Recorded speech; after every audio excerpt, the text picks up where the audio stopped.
Demasiado humano. Con Darío Stanraiver. Hasta las 21. Futurock. Hola, volvimos.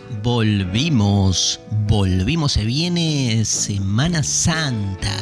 Tenemos el lunes posterior a Semana Santa un programón en relación a, el Cristo crucificado, la muerte de Dios y todas esas cosas. Chochos. Y hoy un programón, pero tremendo. Con un tema de esos que a mí me encantan porque son esos temas que van resignificándose a lo largo de los siglos. Y me parece que es donde más trabajo es interesante lo que provoca la filosofía. Vamos a hablar de cinismo hoy. Vamos a hablar de los cínicos. Y para cualquiera que no esté ducho, la esposa de la ducha es ducho. No, el marido de la ducha. La esposa, qué mal que estoy. Tengo el cerebro como con muchos así desparramos pero nada de drogas, peor que las drogas. Es básicamente una psiquis, digamos, deforme que hace mella. Me encanta mella.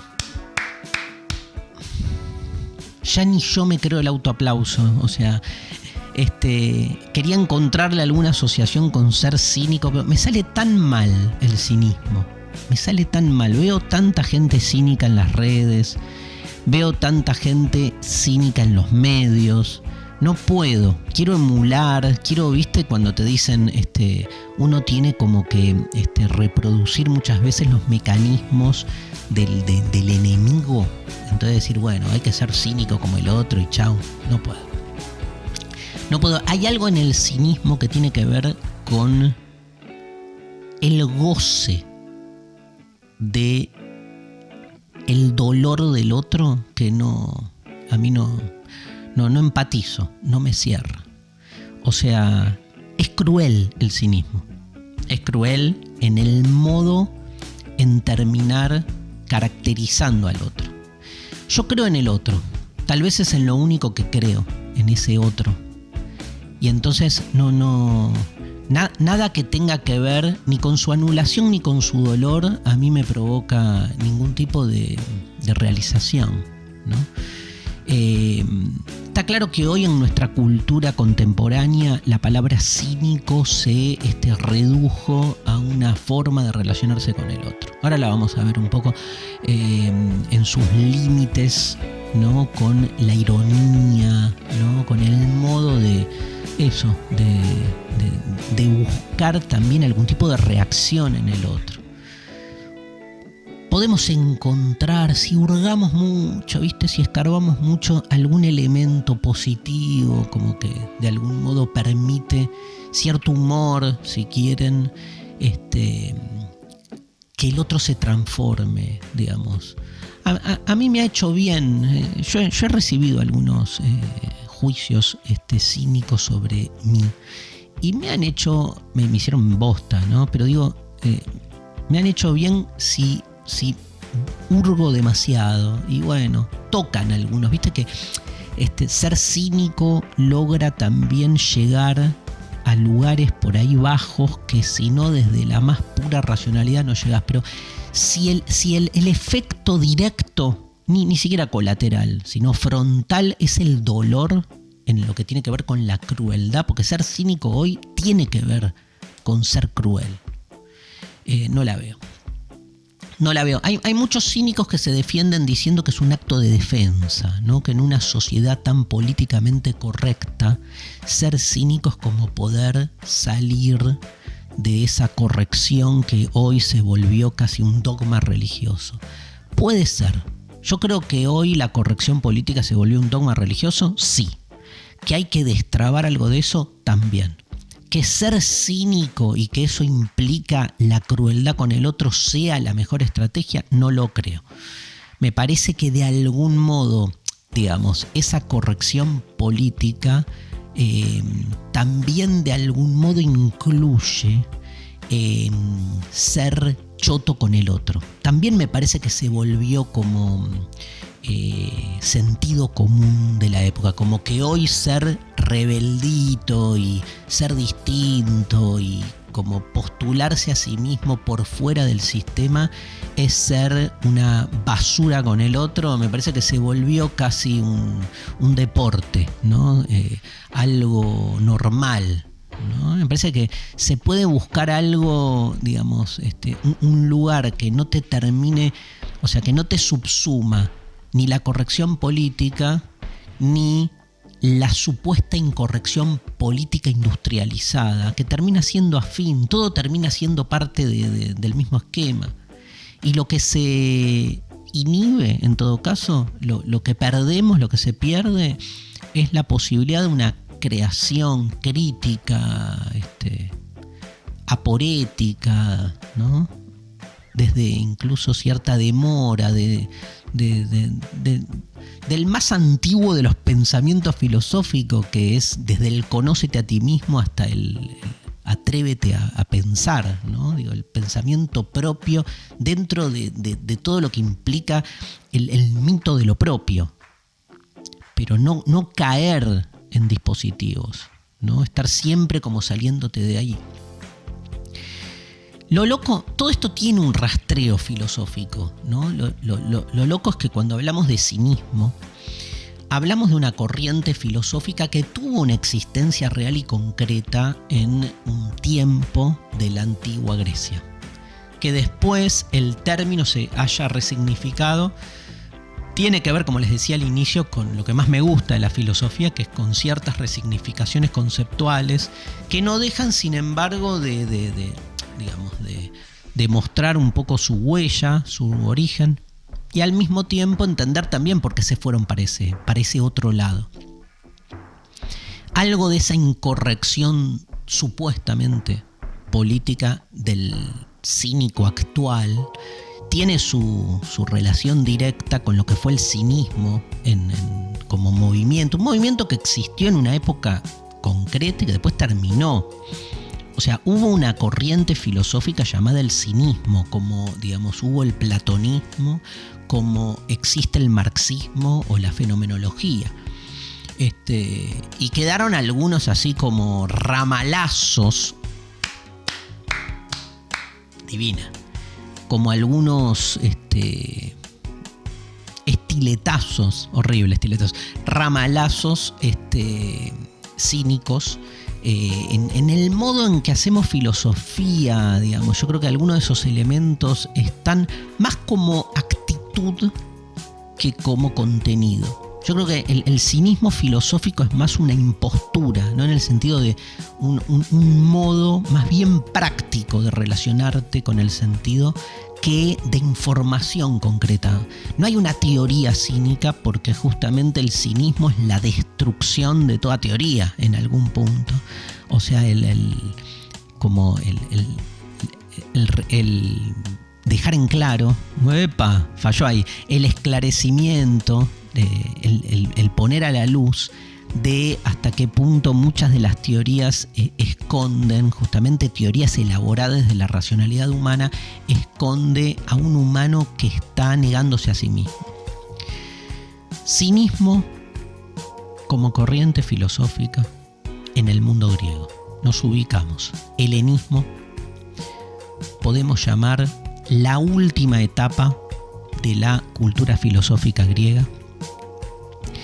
Estamos ya en el momento en el cual reina Alejandro Magno, ese siglo IV que va a terminar en la crisis del imperio griego y en su paulatina desaparición y cooptación por Roma. Ya no es la época de Sócrates, ya no es la época de Platón, anda Aristóteles ya en sus últimos momentos, menos la época de los presocráticos. La época se la conoce después históricamente con el nombre de el helenismo. Y el helenismo básicamente es una filosofía de la dispersión, donde, digamos, sobre todo con la muerte de Alejandro, hay muchas corrientes filosóficas dispersas entre sí, digamos, que salen a proponer formas no solo teóricas de explicación cosmológica de la metafísica del mundo, sino también salen como a proponer formas de vida. La filosofía se vuelve un hecho práctico. En ese uso que incluso hoy le damos a la palabra cuando decimos esta persona tiene una filosofía de vida, pero porque, digamos, las cosas que piensa después tienen una incidencia práctica directa.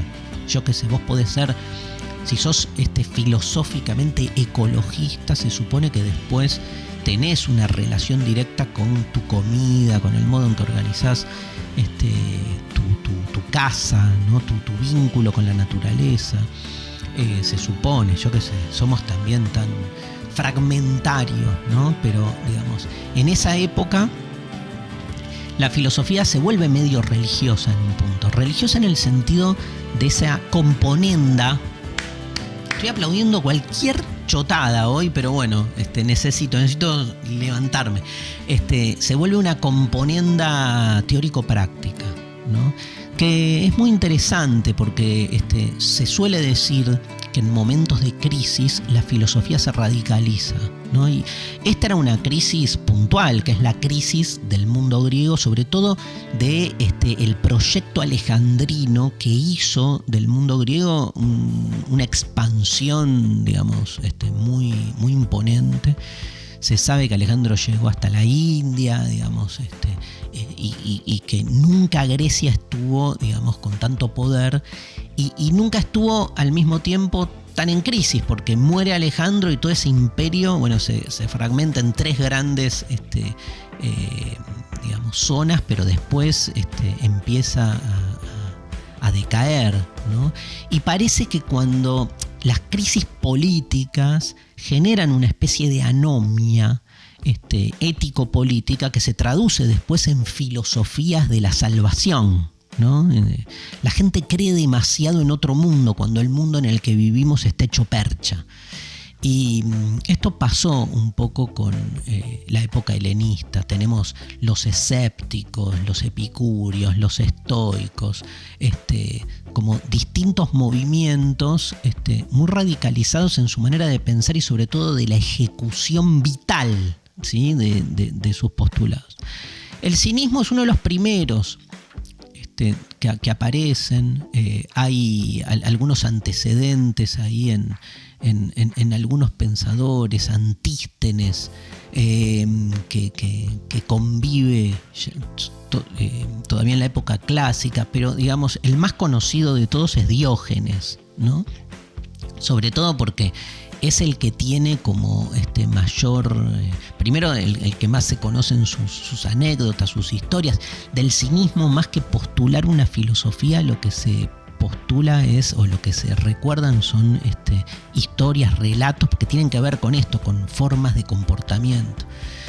Diógenes, el más conocido, que tenía como una particularidad que era que, digamos, si quieren, el fundamento primero del cinismo es que todo lo humano atenta contra lo humano. O sea, la decadencia humana encuentra su principal origen en todo lo que nosotros consideramos desde el bien como algo humano. Con lo cual, cuanto más inhumano sea el humano, más humano nos volvemos. Parece una paradoja, lo es, pero lo que busca justamente es correr el velo de esta especie de imaginario, de representación que nos hacemos de lo positivo de un ser humano. ¿Y qué es lo que más nos hace humanos, de lo que hay que huir y destruir? Todo aspecto civilizatorio. Entonces, cuanto más recuperemos nuestra naturaleza animal, más cerca del animal humano que somos y que siempre fuimos y seguimos siendo, pero que de algún modo olvidamos y queremos como ocultar, más va a aparecer. Tenemos que tender a eso, a recuperar nuestra naturaleza animal, que es donde se juega lo que somos. El ser humano no es más que un proyecto de autonegación. ¿Y cómo nos negamos? Creyéndonos que somos esto, seres racionales, analíticos, argumentadores. Todo lo que implique racionalidad, cultura y civilización es una verga. Y lo que hace es, digamos, corrernos de nosotros mismos, alejarnos de lo que somos. Entonces, hay frente a eso, imagínense qué fuerte. Un hippie diría algo parecido, pero no llega a ese extremo, salvo que se vaya a vivir, digamos, a una comuna donde se niegue absolutamente todo indicio civilizatorio y nada, coma de la tierra, que hubo proyectos similares en el siglo XX. El cínico, ¿sí? La palabra cínico tiene muchos orígenes, hay mucha discusión, pero la más extendida y aprobada es que viene de kinos, que es perro en griego, con lo cual cínico vendría a ser como perruno. Como la palabra remite, y es literal, ser cínico es ser como un perro. ¿Por qué? Porque el perro se vuelve medio el horizonte al que apuntar. Vivamos como perros. Entonces, ¿qué hacía Diógenes? No respetaba ninguna regla civilizatoria. Cagaba en la calle, se pajeaba en la calle, porque había todo, también una exaltación del placer que está totalmente como encorsetado y amaestrado, ¿no? Y reducido por las formas del buen comportamiento. Acá el único buen comportamiento es darle lugar al placer, ¿no? Y entonces tenía ganas de pajearse, se pajeaba en la calle, tenía ganas de cagarse, cagaba. Un asco todo, ¿no? Digo, el asco es un lugar común del cinismo, porque no hay para el cínico ningún lugar donde más negamos nuestra naturaleza que en la construcción social del asco. No lo decían así, pero es así. Un poco emulando la forma del pensamiento cínico.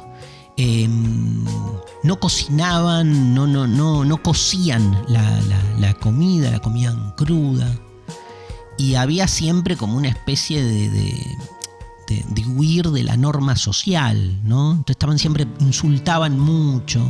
Son muy famosas, ¿no? Las escenas de los cínicos que casi siempre de algún modo rehuían a la posibilidad de una armonía social, por decirlo así. Pero bueno, digamos, esto los colocaba obviamente en un lugar extremo. Era imposible construir con el cínico. El cínico es básicamente en el mundo griego el cuestionamiento radical de toda pretensión de armonía a través de la razón, ¿no? Me parece fundamental comprender esto, y un retorno a la naturaleza, en el doble sentido de la palabra naturaleza: la naturaleza de lo que somos, de lo humano en tanto animal, y a la naturaleza como lugar también despojado de su propia figura o forma a partir de la intervención cultural humana, ¿no? La cultura es básicamente lo que nos aleja de nosotros mismos. La cultura hegemónica que desde esa época hasta ahora parte como de parámetros de lo que está bien y de lo que está mal. Imagínense la ética, todo eso se la pasaba por el orto. La escena más famosa de Diógenes, seguro la conocen, pero no puedo no terminar este bloque contándola, es cuando Alejandro Magno llega a Atenas y busca que los atenienses lo apoyen, y los atenienses medio como que lo gastan, porque Alejandro viene de Macedonia, que es un lugar, Macedonia, que dejó afuera a Italia del Mundial. Qué dato que estoy dando. Dejó afuera a Italia y Macedonia del Norte. No hay una Macedonia del Sur, ¿vieron? No hay. Macedonia del Norte es como el nombre de Macedonia, pero como que estuve como hurgando un poco, estuve investigando, quedó Macedonia del Norte y la del Sur no existe, es solo Macedonia que quedó con ese nombre. Venía de ahí y era visto como alguien de los márgenes, de las fronteras. Los atenienses medio lo boludeaban. Y cuando Alejandro siempre llegaba a la nueva polis que después adhería y lo primero que preguntaba era por el sabio. Como que siempre saben que Alejandro fue educado por Aristóteles, o sea que tenía además toda esta especie de, digamos, de deseo intelectual. Entonces pregunta quién es el más sabio de Atenas y medio lo gastan y le dicen Diógenes.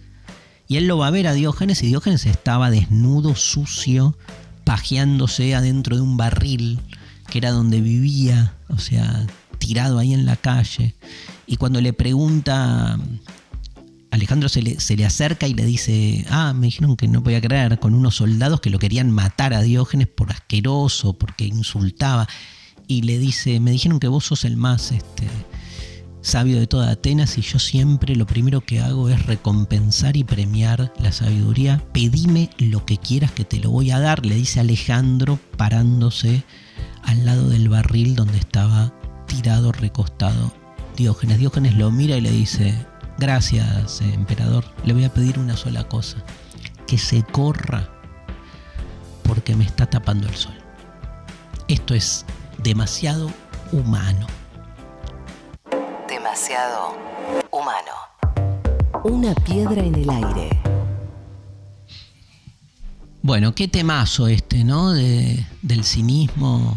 No solo por lo que implica la historia de la filosofía y el lugar que ocupó esta corriente junto con las otras corrientes que les contaba, sino justamente por el modo en que se fue resignificando después el término a lo largo de los tiempos y cómo hoy utilizamos la categoría, ¿no? de cínico, digamos, en otro sentido que está bueno. A veces está bueno recuperar el sentido originario para ver en qué devino y por qué se fue para ese lado. Es obvio que en ese mundo griego hay una necesidad de explicar la crisis y que esta actitud de Diógenes y de los cínicos de estar siempre ahí al ultramargen de todo tiene una vocación de denuncia. Hay una denuncia. Ojo con esta cultura humana que se precia de ser constructiva y se precia de ser superadora, que es la que en realidad está causando la crisis, ¿no? Un clásico del ser humano, encontrar siempre como causa de la crisis algo alejado de sí mismo, cuando en realidad no es como con la pandemia, ¿vieron? El cinismo radicalizado es pensar que el ser humano no ha sido una de las causas fundamentales de la pandemia y verla como un problema o de los animales o como una especie de alienígena que vino el COVID a meterse en nuestro cuerpo, como si nosotros no tuviéramos nada que ver, ¿no? Es muy típico. Me parece que en ese sentido la denuncia cínica con ese Diógenes poniéndose en el extremo en esa época estaba buenísimo. Habría que ver qué sería ser cínico hoy. Y me parece cínico en el buen sentido. O sea, cómo colocarse en ese mismo lugar en que se colocaba Diógenes, que lejos está, por eso quiero después como recuperar un poco esto, lejos está de ese supuesto cinismo que encontramos sobre todo en las redes sociales, de gente que en realidad reproduce lo peor del sistema en nombre de su supuesta trascendencia.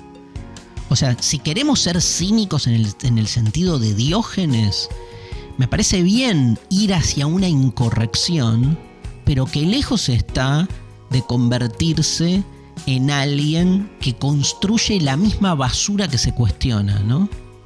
Y no sé por dónde pasa, habría que ver cuál es ese lugar, qué significa ser Diógenes hoy. Bueno, algo de eso le preguntamos porque hay un libro increíble que me llegó desde España, me lo olvidé el libro, pero bueno, lo tengo en casa, de un amigazo, Eduardo Infante, que es un filósofo y divulgador de filosofía español. Síganlo, que es una maravilla. En Twitter es @eledututor. El Edu Tutor. ¿Vos lo seguís, Mariana? ¿A Eduardo? lo empezaste a seguir, tiene unos retos, hace filoretos, que son... acá Mariana me lo transcribió, ahora lo leemos, pero que todos los días manda 2 o 3 preguntas así muy filosóficas, pero muy dilemáticas y extremas, que están buenísimas. Es profesor de filosofía y escritor, licenciado en humanidades, enseña la materia de filosofía en los cursos de bachillerato en un instituto de Gijón. Su método de enseñanza se aleja de lo convencional, creando iniciativas en Twitter. Así nació Filoretos, hashtag a través del cual Infante acerca la filosofía a los más jóvenes. Su primer libro, Filosofía en la calle, también lo tengo, y No me tapes el sol, justo que contamos la anécdota de Diógenes, ambos títulos publicados por Planeta. Bueno, les quiero contar, No me tapes el sol es un librazo donde retoma algo de los cínicos, y creo no errarle, que el subtítulo tiene que ver con cómo ser cínico hoy, ¿no? Que hay algo de esto que les contaba. No puedo creer que me olvide el libro. Eduardo, perdón, pero bueno, me estoy yendo dentro de muy poco a España, así que te voy a cruzar seguro. Lo escuchamos a Eduardo Infante. Los cínicos fueron los auténticos discípulos de Sócrates. El cinismo fue un movimiento fundado por Antístenes, el discípulo más querido, que se empeñó en conservar la forma de vida de su maestro. Los cínicos conservaron el legado socrático de cuestionar la opinión mayoritaria y de comprometerse con la verdad hasta dar la vida por ello. Eso les llevó a mantener una actitud desvergonzada ante las normas y los valores sociales. Y precisamente por eso fueron llamados cínicos, que en griego significa perro. Un animal que, aunque vive con el resto de seres humanos en la ciudad, pues no conoce lo que es la vergüenza y el pudor. El cinismo fue, digamos, el espejo en el que el ser humano ha visto reflejadas sus contradicciones, sus estupideces y también sus corrupciones. Los cínicos usaron sobre todo la ironía y el sentido del humor para decir la verdad, especialmente al poder, o más bien contra el poder. Fue una filosofía totalmente contracultural y contraoficial. Fue, por así decirlo, como el punk de la filosofía. Consideraron que el estilo de vida socialmente aceptado no conduce hacia la felicidad, sino hacia formas sofisticadas de alienación. Y por eso nos invitaron a poner en cuestión lo que la mayoría de la gente piensa, dice y hace, y a practicar el coraje de buscar, decir y sobre todo vivir la verdad. Un genio. No, Marian, divino. Aparte resumió todo lo que vine diciendo al pedo, 20 minutos, lo resumió en 1 minuto y medio. Pero bueno, es su tema, también está con este tema, No me tapes el sol, su último libro trabaja esto. El coraje, ¿no? Me encanta esa idea de cómo esa actitud corajuda tiene que ver justamente con salirse de los lugares cómodos. Porque a veces también, digamos, ponerse en una posición así como muy antisistema, tiene poco de corajudo. El coraje es la problematización, no los lugares cómodos. Y en este país, acá hay gente que ve este programa de muchos países, pero es lo mismo en todos lados. El pensamiento binario en este país tiene como, digamos, se ha nominado con el nombre de la grieta. La grieta, que es la grieta, la brecha, o lo que en Uruguay me dijeron, ¿qué opinas de la brecha? Porque tiene otros sinónimos, pero esa idea de que hay 2 bandos para lo que sea, ¿no? Siempre dejan un lugar de comodidad a los 2 bandos. O sea, son casi cómplices los 2 bandos de lo que sea, en necesitarse mutuamente para autoafirmarse en lo que son a partir de la existencia de un otro que los define. Es tremendo eso. Digo, cuando uno dice cómo salirse de la brecha, de la grieta, no es encontrar un lugar intermedio, porque es imposible, no lo hay, sino que es poder desarmar ese binario entendiendo que ambos son aspectos de algún modo de lo mismo. Yo creo que el cinismo originariamente logró un poco eso, fue hacia ese extremo, ¿no? Porque ese es el verdadero extremo. donde de alguna manera, digamos, había como una claudicación de todo lo que implicaba lo humano en cualquiera de sus márgenes. Parece fundamental, es como si les dijera que en términos de, digamos, de posicionamiento político, estar de un lado o del otro en el fondo es lo mismo, porque son todas formas de ejercicio de poder. Y el problema es que no estamos nunca problematizando qué es el poder y qué, digamos, hacia dónde apunta el poder, de qué se apodera el poder. Estés en la postura que sea, ¿no? Es tremendo eso. Y eso no significa que uno no tenga postura, ¿sí? No significa eso, significa la innecesariedad de que tu postura se construya a través de la constitución de un otro antinómico. Iba a cantar los muchachos peronistas, pero iba en contra de todo lo que estaba diciendo, así que lo dejo ahí. Bueno, un poco para pensar los resabios del cinismo en nuestra época, vamos a hablar con una gran compañera, gran amiga, que es la Inca. Twitter, la Inca, Instagram, in_Cagram. Mira, doctora en letras por la Universidad de La Plata, becaria del CONICET, se dedica a la docencia y a la observación, reflexión del campo cultural político, columnista en 2 programas del Destape Radio, escribe en diferentes medios gráficos, tiene su canal de YouTube, transmite una vez por semana por Twitch y es, dice Mariana Collante, la mejor tuitera de Argentina. Durante la pandemia escribió Peronismo para la Juventud, un ensayo que mezcla el lenguaje de las redes sociales con datos históricos y recuperación de textos académicos para desmontar los mitos creados sobre el movimiento peronista. Increíble. La Inca es de lo mejor que le pasó al mundo de las redes, y aparte es una persona adorable y obviamente nos dio su testimonio sobre cinismo en la actualidad y en función de lo que implica el concepto. La escuchamos. Bueno, creo que hoy cuando se habla de cinismo se suele adjudicar esa actitud a ciertos actores y agentes que van más allá de la moral, de la corrección política, de las verdades supuestamente establecidas, del establishment.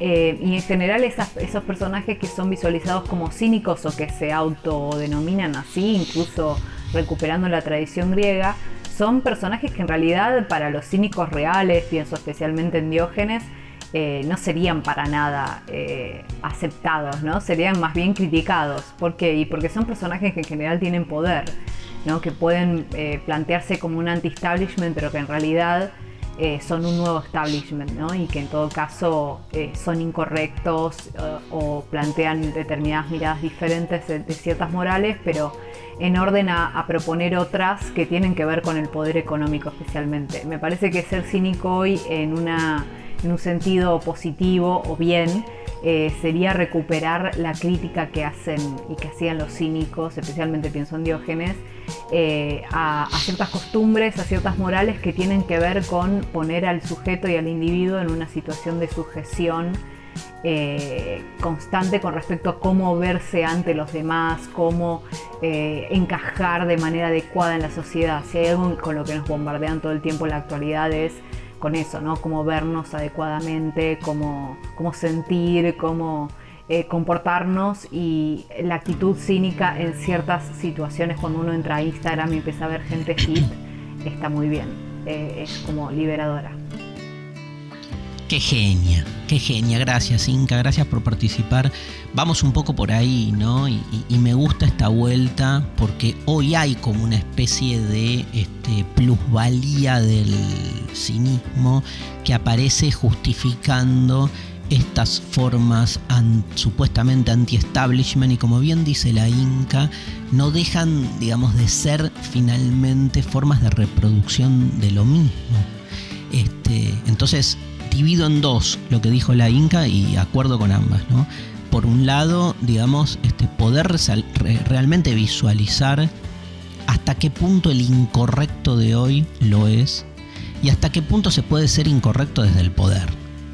Entonces, muchos de los que se colocan en ese lugar de incorrección en la micropolítica y en la macro. Tenemos también en la política, ahí está el juego, ¿no? Como en la política institucional, hoy tenemos líderes que justamente desde un cinismo se autopostulan, desde una provocación cínica se autopostulan como lo otro de la política, pero desde el interior de la política. Entonces es increíble la paradoja, y donde de alguna manera la posición política antisistema provoca como mínimo como una perplejidad, ver cómo se puede estar en contra de algo desde el interior de ese algo y de algún modo ratificando y reproduciendo lo mismo que se critica.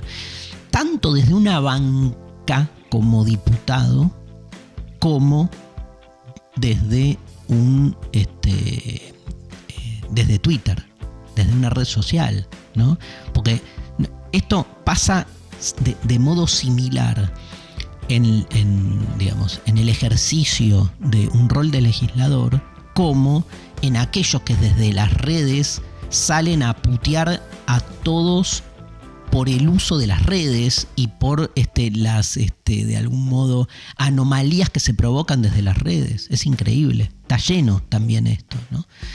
Entonces, por un lado es entender eso, ¿no? Hasta qué punto los que hoy se consideran cínicos realmente lo son. Y lo otro que dice la Inca tiene que ver con la pregunta esta del primer bloque: ¿por dónde pasa ser cínico hoy? Y ahí no sé si hay mucha novedad, más que el rastreo de ese leitmotiv originario, que es ir en contra de los dispositivos condicionantes, como recuperar algo de la libertad, claramente, y entender por dónde pasan hoy los dispositivos de normalización. Pasan por la corrección política también, pero también pasan por la incorrección política como producto. Entonces, estar en contra de los dispositivos es otra cosa. Es estar en una actitud de permanente inquietud. No quedarse quieto. Eso es ser inquieto, ¿no? No quedarse quieto, porque cuando te quedas quieto te llevan puesto y terminas pensando lo que otros necesitan que uno piense. Me parece como fundamental poder correrse de ese lugar y encontrar el por dónde. De nuevo, y me acuerdo del programa de la semana pasada sobre el relativismo, tal vez no hay una postura cínica como una filosofía propositiva. No se puede ser, quiero decir, ¿qué propones para la sociedad? ¿Ser cínico? No, ser cínico es siempre un acto de resistencia. Está muy ligado al relativismo de la semana pasada. Ser relativista es un acto de resistencia. Y después en algún momento habrá que pensar cómo se construye un orden, estoy de acuerdo. Y ese relativismo tiene que ayudarnos, como este cinismo, tiene que ayudarnos a pensar, el cinismo originario, el de los griegos, que hay cosas que no cierran, ¿no? Por ahí es eso, es entender, por más de que todavía nos cueste, que en el objetivo de construir un orden, siempre hay que cuestionarse a uno mismo. Hay una famosa idea platónica que dice que gobernar a los otros empieza primero por gobernarse a uno mismo. Eso está en el Alcibíades. Pero ahí me parece, yo quiero agregar algo más ahí. Yo creo que para poder relacionarse con el otro, primero hay que poder entender que uno mismo es un otro. Entonces, que uno mismo está en un lugar de mucha fragilidad con uno mismo. Y que toda convicción siempre es una desmesura, ¿viste? Siempre cuando uno cree demasiado en algo, termina medio encarcelado por esa supuesta convicción. Nietzsche tenía esa idea de que toda convicción en el fondo es una prisión, una forma de prisión en uno mismo. Entonces, ese cinismo tiene que estar siempre presente, pero a la hora de construir todo tipo de orden, no solo un orden social, también, no sé, un vínculo afectivo. No podés no ser cínico al interior de tu pareja o de tu familia. Pero ser cínico no en el sentido pedorro y menos cruel del cinismo, sino en el sentido griego. Darte cuenta que en el fondo, ¿viste? Hay normativas que te coaccionan al cumplimiento de mandatos que mejor, como Diógenes, pasátelos por el orto. No tenés que cumplir con nada, no hay formas, no hay demandas normativas de cómo tiene que ser la buena vida familiar, lo que tenés que hacer. No tenés que hacer más que lo que surja de la libertad, del deseo y de ese encuentro con el otro.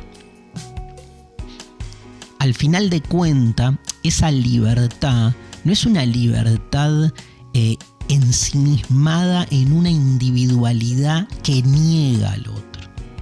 El cinismo, con su retorno a lo animal, es un retorno a la naturaleza en un sentido integral. Somos todos parte de algo, ¿no? Tal vez el peor invento de nuestra cultura fue esa escisión absoluta de un ser humano que cree que primero está uno en términos individuales por sobre todas las cosas, ¿no? Con una especie de escisión absoluta con el lugar de donde provenimos. Esto es Demasiado Humano, un programa nietzscheano, un programa relativista, un programa cínico. Demasiado humano. Asomarse al caos. Mariana Collante, última sección de Demasiado Humano de hoy.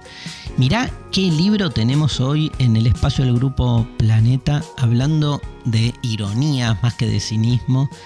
Otro gran amigo, estuvo la Inca recién, que es Luciano Lutero, y nos trae Adiós al matrimonio. Hablando de órdenes coactivos que hacen que renunciemos a lo que somos, ¿no? Parejas en busca de nuevos compromisos, dice el subtítulo. Adiós al matrimonio. Luciano Lutero, Grupo Planeta, nos trae este libro.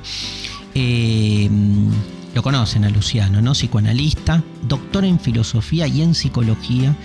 Y autor de varios libros como Histeria y Obsesión, Ya no hay hombres, Edipo y Violencia, entre otros, y un par más. Yo presenté uno de más crianza y menos algo. Ese es el título de Luciano. ¿De cuál estás hablando? Sí, pero no está acá. Bueno, con Paidós viene editando distintos libros que hacen a una trilogía, que es esta que se cierra con Adiós al matrimonio. Escribe mucho y es muy inspirador lo que hace Luciano. Vos que te dedicás a esto, al matrimonio, te cuento que a partir de la idea de que en una pareja siempre hay al menos tres, uno, el otro y el deseo, los diferentes capítulos de esta nueva obra de Luciano consideran los clásicos síntomas del erotismo, celos, infidelidad, para llegar a la pareja misma como un vínculo sintomático. Aportando ejemplos y casos, el agudo análisis de situaciones cotidianas y anécdotas de la práctica en el consultorio. Amo cuando el chusmerío. Amo la psiquis de los pacientes. Lutero constata que en la consulta terapéutica se pasó de matrimonios que después de años se preguntaban cómo seguir juntos a relaciones que no logran empezar por más tiempo que pase. Algunas de estas se las considera con el tópico tóxicas. En un mundo en el que, a pesar de propugnar relaciones abiertas o el poliamor, no dejamos de sufrir a causa de los vínculos amorosos, surge el interrogante de cómo vivir con otro, de qué forma compartir la soledad, amar con pasión pero sin intensidad posesiva y, llegado el caso, aprender a separarse y hacer un duelo. Acá estamos, Luciano, los expertos en duelos, con este librazo que está buenísimo, ¿eh? Yo ya lo empecé a leer un poco. Sí, re interesante. Adiós al matrimonio, Luciano Lutero. ¿Qué nos trae Mariana Collante? Bueno, yo traje a César Aira y un librito que editó Blatt y Ríos que se llama Pinceladas Musicales. Lo muestro acá, pero no se ve mucho porque las letras están como en relieve. Hay que tocar y te das cuenta que dice Hermoso. Pinceladas Musicales. César Aira es, vamos a decir que es una especie de homenaje a los cínicos originales. Porque él, en su práctica literaria, lo que hace es cuestionar los lugares cerrados de la literatura, ¿no? Él propone, como otros también lo han hecho, pero quizás él lo lleva hasta el límite, algunas cuestiones como, por ejemplo, esto del narrador en el cual desconfiamos. Aparece un discurso que después tenemos que desconfiar de ese discurso. Y luego utiliza mucho lo que se llama un salto hacia adelante, que es una novela que se va desarrollando con ciertos parámetros y de repente esos parámetros se rompen y aparece otra cosa y resuelve la novela. Es como si yo dijera, ya me pudrió esto que te estoy contando, sí. Te lo cuento así nomás y terminamos esta novela. Lo cual pone en jaque toda la cuestión de qué es un escritor, la excelencia de la historia, la eficacia de la historia, lo que querés contar y qué sé yo. Además, es un escritor que tiene una obra de más de 100 libros editados. O sea, él escribe y edita. También hay una cuestión ahí con... El escritor en general elige qué es lo que quiere dejar a la posteridad. Claro. Publicar 100 libros puede ser... Un candombe, decís como que no hay jerarquía. Claro, vos podés decir, bueno, a mí de los 100 libros que edito y de los 20 que pude leer, ponele, 10 me parecieron excelentes. Otros 10 no. Pero él se expone a ese juicio también, claro. al decir, en estos 100, que primero hay que encontrarlos, ¿no? Porque también hay un chiste, que es encontrar los 100 libros que él edita. No solamente sería imposible que una sola editorial pueda editar los 100 libros de Aira. Vamos a ver después, más adelante, a ver qué pasa con toda su obra, ¿no? Claro. Pero él va editando en editoriales muy, muy pequeñas. Edita cuentos, edita las novelas, o sea, casi todas las editoriales tienen un libro de César Aira. ¿Es considerado para algunos el escritor vivo más importante? Hay una movida de todos los años que es el Nobel para César Aira. Mirá. Tiene una comunidad de gente, pero no es un escritor popular, digamos. Alguien que no sabe quién es César Aira agarra un libro y puede llevarse una sorpresa. ¿En serio? Sí, porque no es lo que el narrador es desconfiado del narrador. La historia de repente toma un cariz que no es el que vos suponés. Claro. O sea, no estás preparado para hacer. Claro. Entonces puede ser algo positivo para el lector o muy negativo. Y tiene sus fans. Tiene sus fans, por supuesto. Sí. Es un gran ensayista también, un tipo que sabe mucho de literatura, de poesía. Los ensayos son... Y pocas apariciones públicas, ¿no? No, claro, exacto. No da talleres, no aparece en las mesas de literatura tampoco. Claro. O sea, también da espacio a que se hable, ¿no? Muchísimo. No aparecer. Así que nada, para mí está muy buena. ¿Y este texto? Bueno, este se llama Pinceladas Musicales. Justamente aparece un narrador que se llama César Aira, un narrador que está narrando una historia de Pringles, que, casualidad, es el lugar donde nació César Aira. Claro. Bueno, y empieza a contar que en cada pueblo siempre hay un artista con cierto tono de ironía, ¿no? De que cómo son los pueblos, qué es lo que hay, qué sé yo. Y empieza a hablar de un pintor, que en realidad no tiene ninguna obra, sino que se llama El Pintor, ¿no? Como el artista que está acá en Pringles, y no tenemos ninguna obra. Él nunca pintó nada, pero no importa. El tipo está como pensando en el arte. Es una persona común que tiene un trabajo, qué sé yo, que se casa, después enviuda, cada tanto va a bailar a un lugar, y de repente dice, bueno, ahora que soy viudo y que ya terminé de trabajar, que soy un jubilado, me voy a ir a vivir como viviría un pintor. Entonces se traslada a otra zona del pueblo que es cerca de un río, ¿no? Como en contacto con la naturaleza, voy a poder pintar. Pero estamos en los finales del peronismo y hay un problema porque dice, ¿qué voy a pintar? Claro. ¿Pinto lo tradicional con respecto al peronismo? pues si está en decadencia, entonces empieza a pensar eso, si le conviene pintar eso. Tremendo. O no pintarlo, que también sería una manera de hablar del peronismo. Así que está toda esta discusión. Y no, ¿hasta dónde llegaste con el relato ahí?